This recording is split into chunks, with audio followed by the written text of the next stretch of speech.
Nagising kay Batling Kulas ang simboyo ng isang kamalayam, na tila siya nagtatayo ng bantayog ni kamatayan, na habang kinakapal sa luwad ay nagkakahugis sa katotohanan. Kaya malimit na mawala siya sa pagmamasid sa kanyang anak. Sa di mawaring pagkabahala sa di naranas na buhay nito, sa pagtitinig sa kanyang kalooban na makabuo ng isang pasya kung nararapat sumuko sa simboyo ng kamalayang iyon. Mainit na ang sikat ng araw. Naghahakot ng basura ang kanyang anak sa tambakan sa may puno ng tulay. Itinuon niya ang kanyang paningin sa mukha at katawang naliligo sa nangingitim na pawis at sa malalapad na paang bahagya ng maangat sa lupa. Samantalang hilang-hila ng bata ang isang malaking tiklis ng basurang nag-iiwan na nag-aalimpuyong alikabok.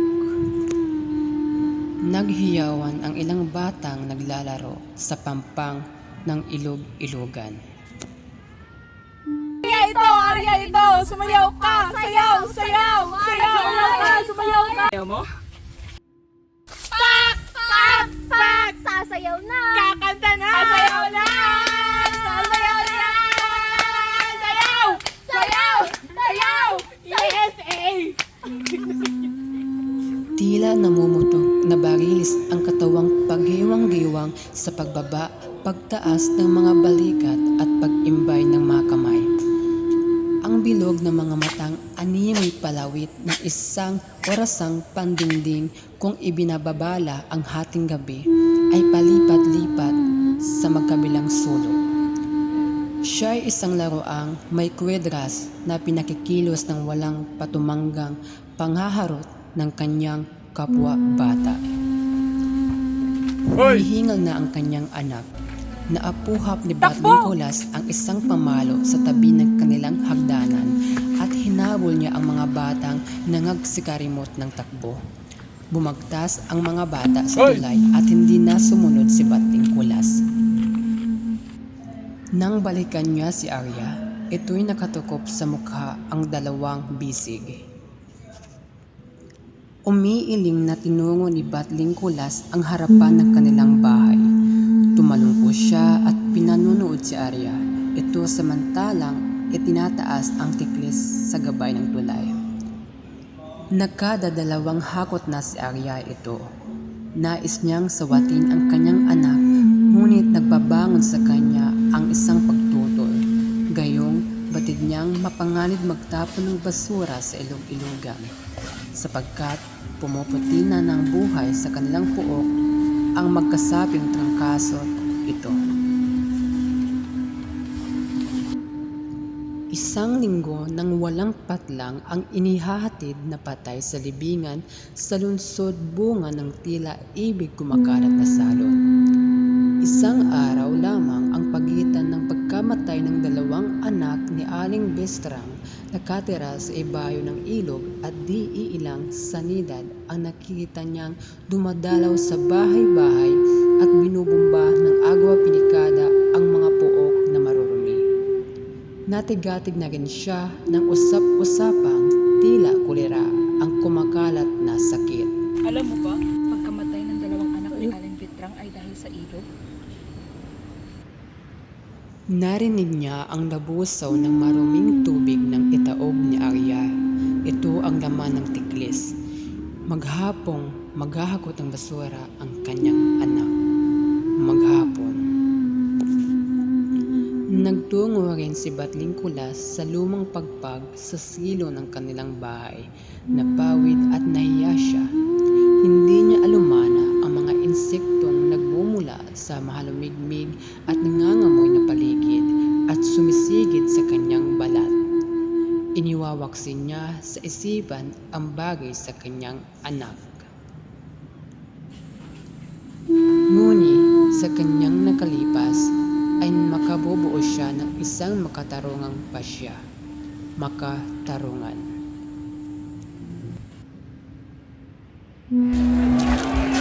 Woo!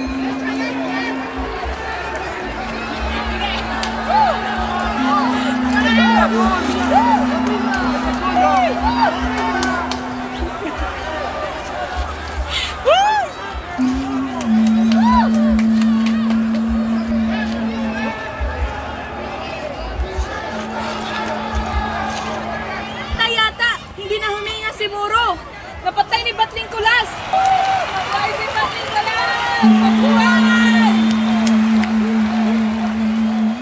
Napatay ni Batling Pula si Moro! Mabuhay!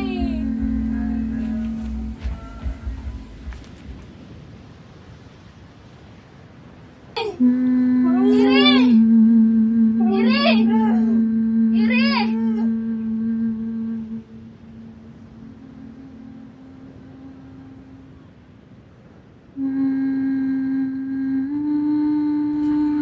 Aling Madrona, kumusta ang aking maganda?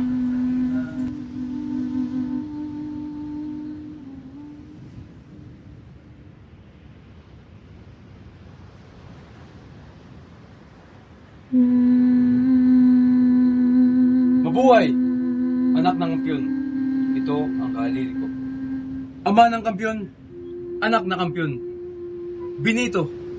Benito ang ibubunyag ko sa aking bunso. Isusunod ko sa tunay na pangalan ni Moro bilang paggunita sa maningning na tagumpay.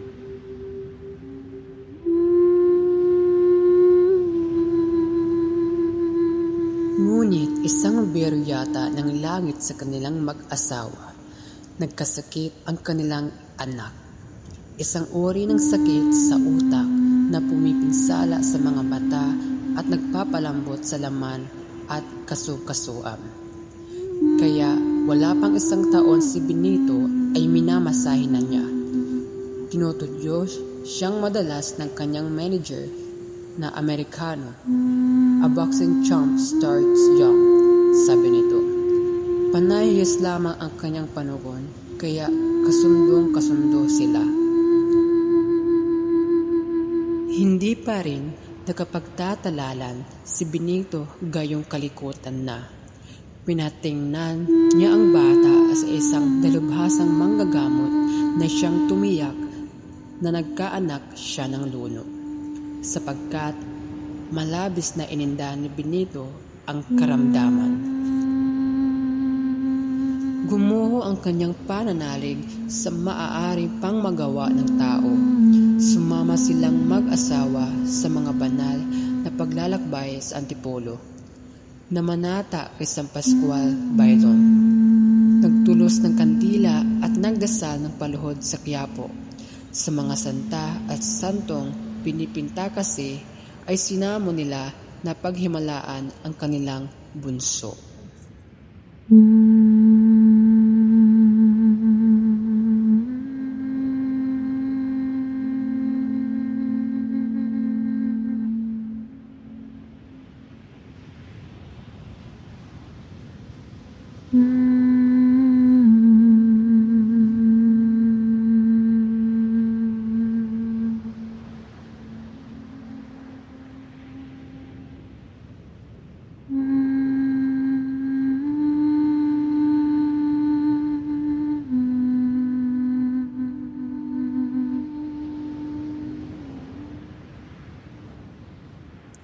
Wala ring ipinagbago si Benito.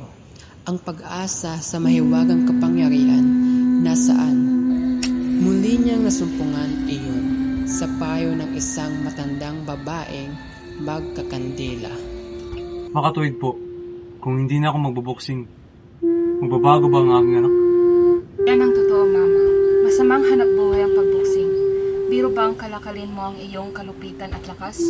Biro bang halos patayin mo sa suntok ang iyong kalaban dahil lamang sa salapi? Nagunita niya si Moro.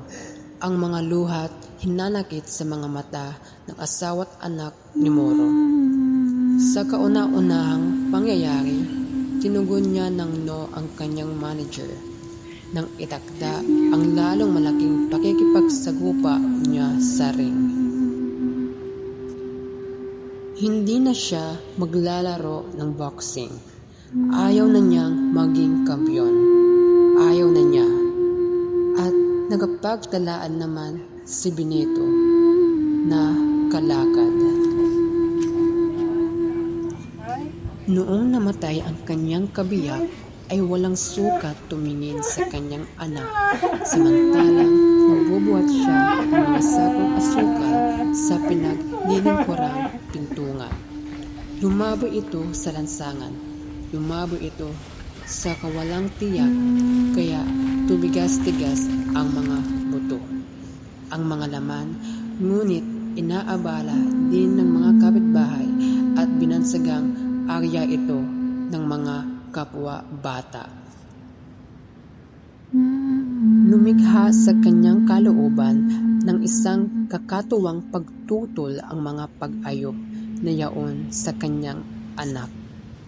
Ng isang malupit na pagkahabag na gumising sa kanya ng simboyo ng kamalayang tila sa nagtatayo ng bantayog ni kamatayan, na habang kinakapa sa luwad ay nagkakahugis sa katotohanan.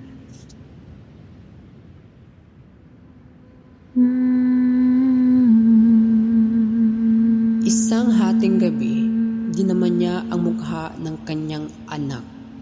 Naghihili. Idinantay ang kanyang mabigat na kamay sa liig. Idiniin. Hindi na makahinga, hindi na. Bigla niyang inangat ang kanyang bisig. Tila naaalimpungatang, nagbangon at naog.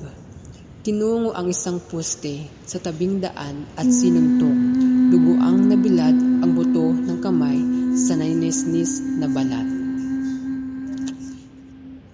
Isinusi niya sa dibdib ang pagkahabag na umaalipin sa kanya, ang pagsuligi sa kanyang isip, ang patuloy na pagtakas sa pag-uusig ng kakatuwang budhi. Mariing pumikit si Batling Kulas. Tumatama sa kanyang mukha ang sinag ng araw na naglalagos sa butas ng bubong at sa siwang ng sahig. Humawak siya sa gilid ng papag, namutla ang kanyang kamao sa pagkakapit ng mga daliri. Narinig niya ang kaluskos ng mga paa ng mga sanidad na sinusundan ng mababagal na hakbang ni Arya ito. Kumakanta-kanta pa si Arya ito.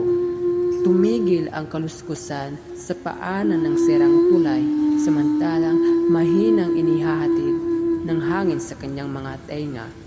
Silabanan mo, Arya, ito. Iyong nakatumpok, hali, at nang hindi kumalat ang sakit, mabuti pa ang inutil, may silbi. Nagtindig si Batling Kulas ni hindi niya tinanaw ang pangkat ng tauhan ng kalusugang bayan. Gaya ng nakaugaliang pag-inom, humingi siya ng alak sa tindahan ni Chiquito at tinungga sa suray-suray na nagbalik sa kanyang lumang papag at muling nahiga. Nagising siya na wala na ang mga taong nagtutupada. Sumasabo na ang mababagsik na lamok mula sa pinamumugarang ilog-ilugan. Nakauwi na ang mga sanidad. Sa silong ng ilang kapitbahay ay nagsisiyapan na ang mga sisiw at nangangasab-ngasab ang mga hayop sa tabi ng pagkainan. Nag-inat siya, nangangalam na ang kanyang sikmura. Tiningala ang kanilang paminggalan. Subali nasulyapan niya ang malaking katawan ni Arya ito. Nakalatag sa sahig at walang kakilos-kilos. Pumanhik siya. Inaapoy ng lagnat si Arya ito. Inilipat niya sa kabahayan at tinabihan. Pinagmasdan niya sa paghihilig at inunan niya ang kanyang nagkakasalikop na mga kamay na sa paraang iyon ay waring na ibibilanggo niya ang kabangisan at pagpupumiglas. Naghuhulagpos din ang mga daliri ng kanyang kanang kamay na kukuyom. Nagbangon siya at tinungo ang pasugalan ni Tandang Proto. Nang umuwi siya ay noong magmamadaling araw, wala sa bahay si Arya ito. Hindi na sumayad sa hagdanan ang kanyang mga paa sa pagmamadali. Huwag nilindol ang kanyang silibdib. Patakbo-takbo siya sa loobang tahimik na tahimik. Kumutob sa kanya kung saan dako maaaring matagpuan si Arya ito. Napadalas ang kanyang mga paa. Hindi man niya lubusang mahugisan sa karimlan ang animong kumikilos sa ibabaw ng malaking bunton ng basura sa may puno ng tulay ay lumutang sa katahimikan ang isang tinig na humuhuni-huni at natiyak niya na nasa tambakan ang kanyang anak. Nagtotumo din siya at halos padaluhong na inagaw niya kay Arya ito, ang hilang-hilang tiklis at ikisambulat ng basura. Demonyo! Demonyo! Impyerno! Sa pagkabigla ni Arya ito ay pinalo siya ng isang putol na kahoy. Tumama ang pamalo sa pilat ng noo ni Batling Kulas. Tikha iyon ng pakikipagsagupa niya kay Moro. Pumutok ang pilat at humilam ang tumigis na dugo sa kanyang isang mata. Sa sangiglap ay napahulagpos niya ang isang ubos kayang suntok na ikinatumbang ni Arya ito sa tabi ng tiklis. Naramdaman niya ang kasiyahang umalis sa kanya noong mapatay niya sa suntok si Moro.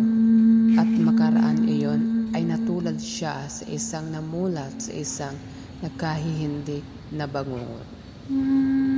Hindi na humihinga ang kanyang anak. Tinakasan siya ng lakas at sumuko ang kanyang mga tuhod. Sa bigat ng kanyang katawan, napaluhod siya at tila nag-uusal ng isang mataos na dalangin ay maamong kinulong si Arya ito, nilukuban sa mga bisig ng kanyang dibdib. Unti-unting buhay ang kanyang paligid. Umalingaw-ngaw ang mga yabag at sigawan ng dumalong mga kapitbahay. Ngunit hindi rin siya nagtaas na mukha.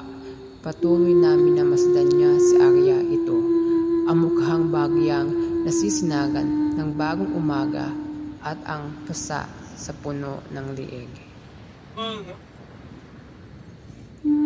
Siya lamang ang nakatatalos niyon. Siya lamang nabasag ang luha sa kanyang mga mata at nanariwa sa kanyang puso ang luwalhating naramdaman niya noong unang sandaling isinabisig niya ang pagkasanggol ni Arya ito.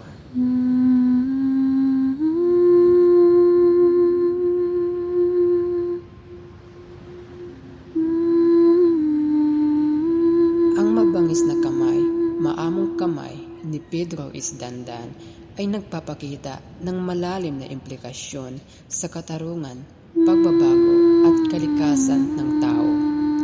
Ipinahihiwatig nito ang kamay na nagluwal ng dahas ay may kakayahang maging instrumento ng paghilom at pagmamahal kung bibigyan ng pagkakataon at tamang motibasyon tulad ng pag-ibig sa pamilya.